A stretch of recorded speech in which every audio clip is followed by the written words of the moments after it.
Oo na tayo, okay. One night stand lang yon. Ha? Dok! Hindi! Hindi one night stand yun! E di ano yun? Love? Dok, manganganak na yung buntis! Anesthesia! Dok, bigyan mo po anesthesia! Ma'am, mamaya ho bibigyan ko kayo. Masakit, ha? Dok, will you go out with me? Hindi! Dok, sige na. Sabado. Dok, umuo ka na! Diyan na yung baby ko! Konting diet, Mrs. Nadagdagan po tayo, 114. Yan. Nancy, nasana yung doktor. First day niya, 1 oras na siya late. Ano bang klaseng doktor yun? Ay, ma'am, sandali po. May pila po tayo. Marami na ako na... Jason Policarpio! Asan yung records niya? Sorry, I'm late. Ikaw yung doktor? Si Sir Rolando po, admin po dito. Dr. Mia Salazar. Paano ka? Wala to. Fluid imbalance due to excessive diuretic intake causing both vomiting and nausea, resulting in dehydration. Dr. Salazar, hindi excuse ang hangover sa tardiness. Doktor ka? Ikaw si Jason Policarpio? Magkakilala kayo ni Doc J? Nag-meet kami sa Puerto Princesa. Teka, doktor siya? Technically, oo. May PhD ako in Forestry and Environmental Resources. Doktor ng halaman? So sa Puerto Princesa lang pala kayo nagkakilala. Oo. Paano kayo nag-meet? Paano nga ba? Hindi mo naalala? Pag-wrestling ka dun sa bouquet. Ako yung garter. Ay, sa kasal ng kapatid ni Doc J? Sino nga pala yung kapatid mo? Hindi mo na maalala?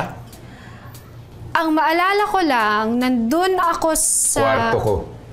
Ang bilis ng pangyayari. Inibarang kita agad. Oy! J! Dr. Salazar, what you do on your own free time is none of my business as long as it doesn't affect your work here. Hindi ito bakasyon. Public service ito. At madaming umaasa sa'yo.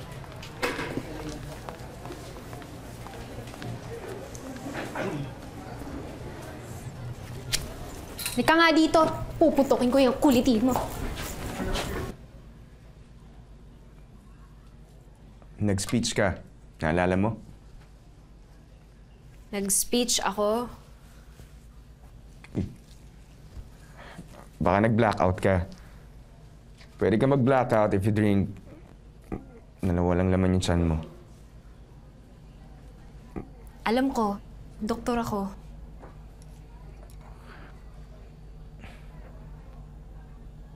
Ouch! Dok! Dok, wala pang effect yung anesthesia. Aray! Dok! Ouch! Ouch!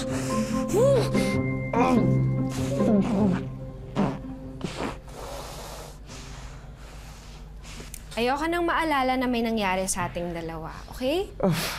Wala ko talaga naalala kahit konti.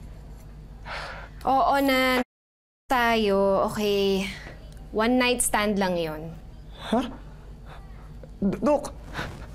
Hindi! Hindi one night stand yun! E di ano yun? Love? Dok, manganganak na yung buntis!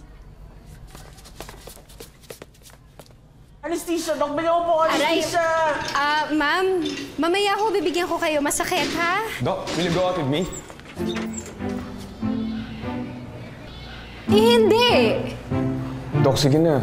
Sabado. Dok, umuo ka na! Diyan na yung baby ko! Saan tayo pupunta? Dok, magkakape lang! Kinikilig ako.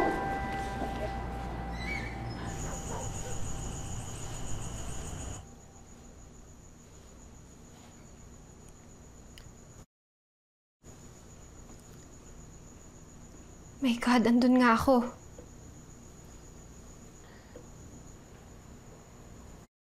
Si Jay. Nag-speech nga ako. Mukha ba ako umiiyak dito?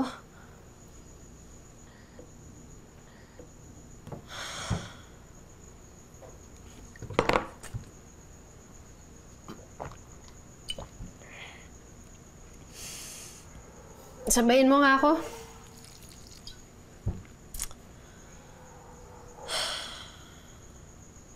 Bakit mo ginagawa to?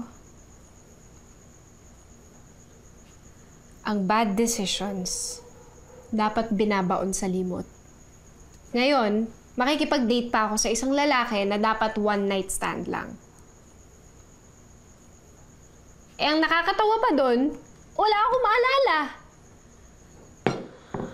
Anong ginagawa ko?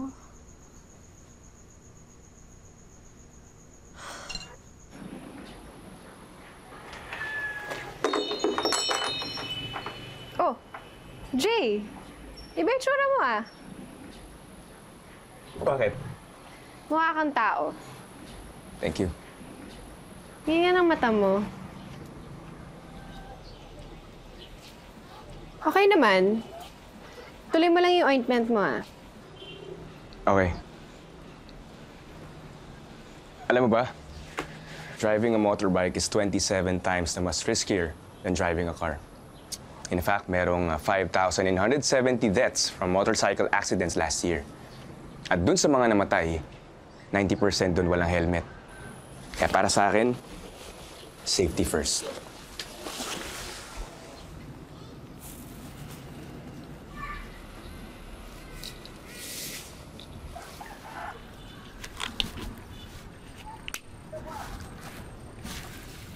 Okay, ayoko naman na maging 5,971. Marunong ka naman talaga magmotor, no? Okay.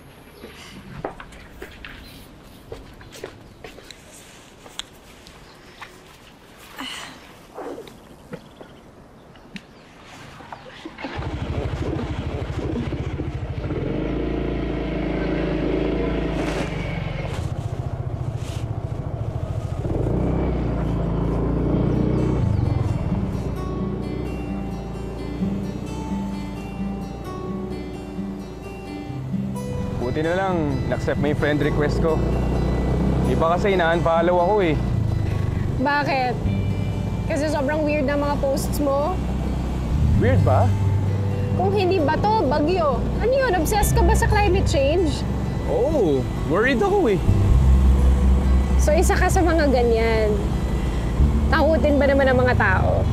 Oo, lahat ng signs andyan na. Ano naman ang mga signs? Eh di ba sobrang init ngayong mga summer? Oo, grabe. Sobrang intense. Mas mainit pa sa utot ng demonyo. Alam mo, mas lalala pa yan. E di impyerno na yun. Baka. Pag lalong umiinit ang planeta, nagiging extreme ang weather. Some areas may intense flooding, iba naman may intense drought. Kapag tumataas yung temperature, natutunaw yung mga glaciers and oceans rise. Tapos maraming lulubog na bansa. Yung mga ibang tao naman, walang pakialam. Eh, ganun eh. Nosebleed naman kasi. Ano? Nosebleed! Nosebleed? Bakit nosebleed? Nosebleed, hindi nila magets. Ah, I see. Epistaxis triggered by brain trauma. Ang weird mo talaga. Pero hindi mo ba obvious?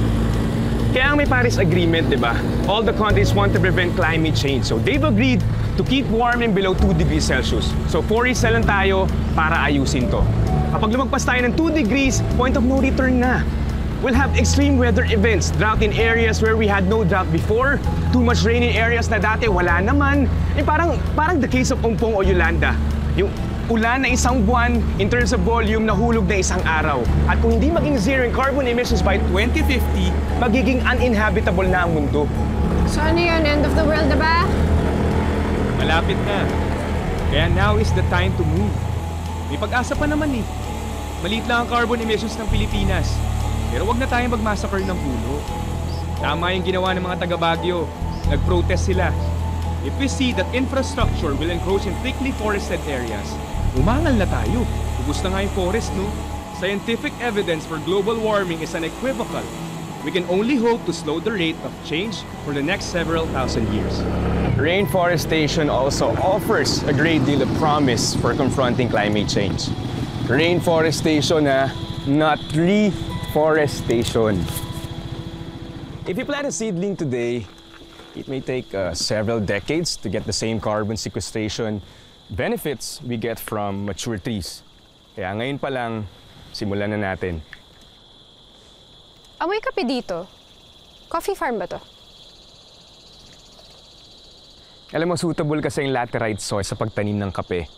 Etong mga coffee trees na to, they survive from the intense climatic conditions as well as terrestrial activities occurring within the plantation. Kanina ka pa. Ikaw lang nakakaintindi sa sarili mo.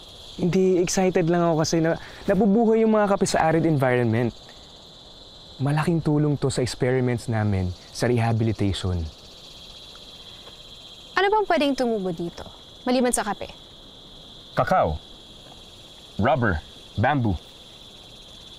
Yung mga plants na parang ferns, yung parang pinya, gano'n. Pwede ba? Pwedeng ferns.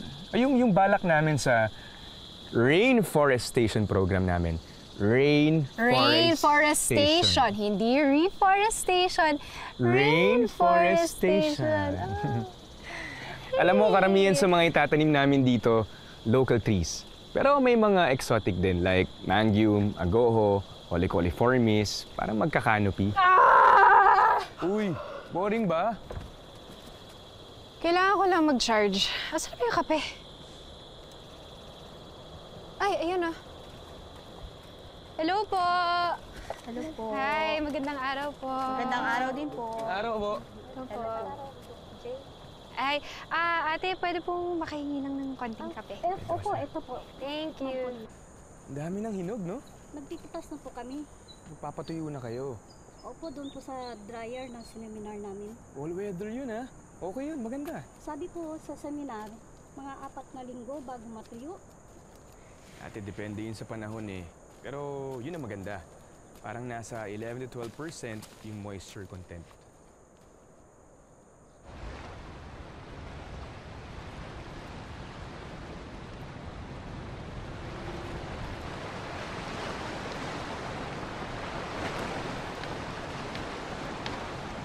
Mia!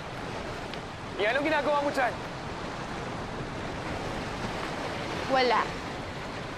May papakita ako sa'yo. Ano yun? Basta exciting to. Tunay na papakita sa'yo. Exciting na naman.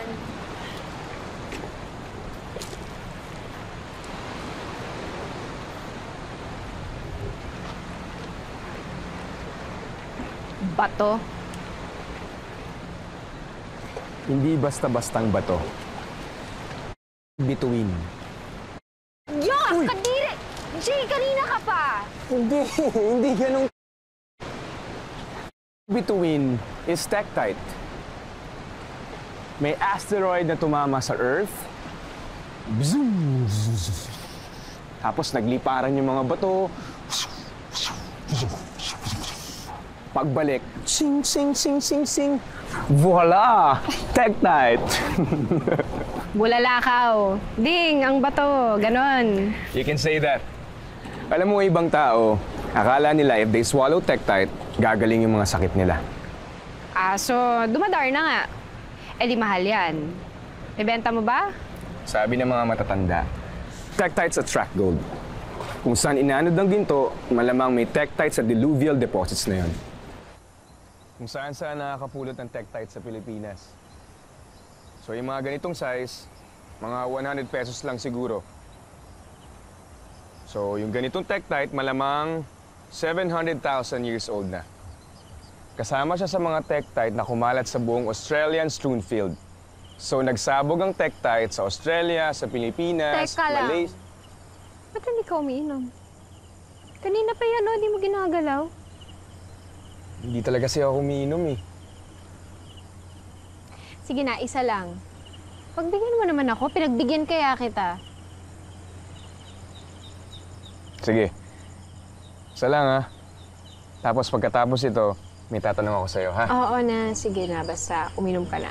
Sabayan kita. Sige. Cheers! Cheers.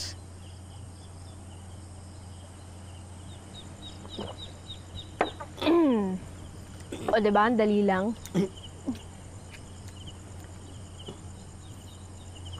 Mia, sigurado kang okay ba? Bakit ang init?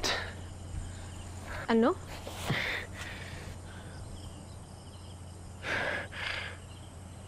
Di ako makahinga. Okay ka lang?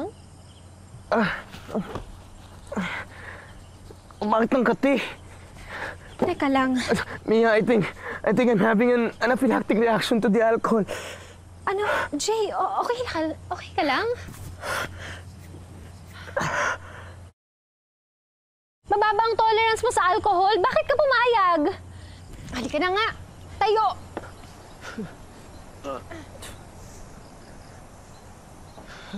Halika, bilisan mo. Bilis. Okay, tara.